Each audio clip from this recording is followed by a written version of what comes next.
Number 9 in the draft is Derek Alexander, Super Bowl runner-up.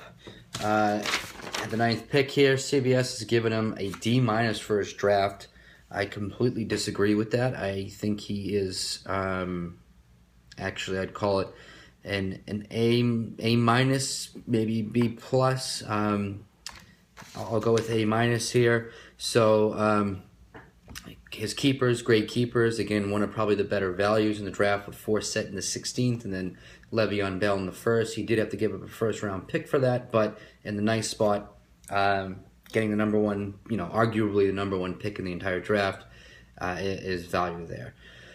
Next, 2, 3, 4 picks in the draft: Julio Jones, Matthews, Gore. I thought were really good picks, solid picks there.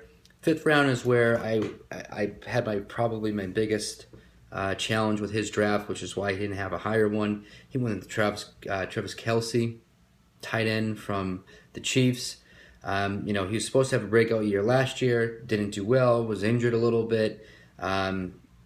They have Jeremy Maclin over there, which is going to take even more away from him. I don't think it's going to open things up necessarily for him because they're just not really a throwing team. They don't throw touchdowns. In fact, the entire Chiefs team didn't even throw one touchdown in all of last year. So with that pick in the 5th round, I would have gone Amari Cooper, Devontae Adams, or Brandon Marshall. I just don't know how anyone could argue that those 3 wide receivers, or I should say how Kelce is better than any one of those 3 wide receivers. But, for me, that's my only real complaint about it. Well, I should say there's another point I wanted to make too, but that's my biggest gripe with his draft is that.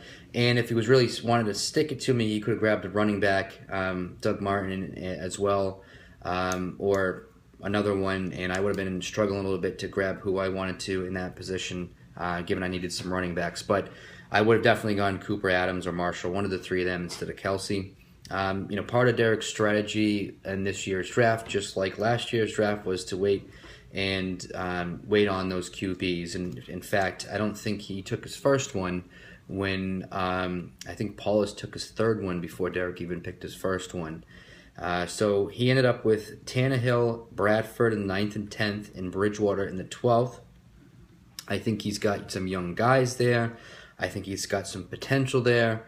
I think also, potential's all good and well, but those guys just aren't going to crack the top 5.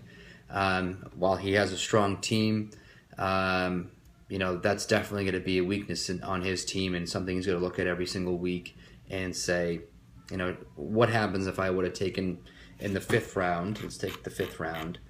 If he could trade out Travis Kelce, let's see, would Matthew Stafford, Matt Ryan,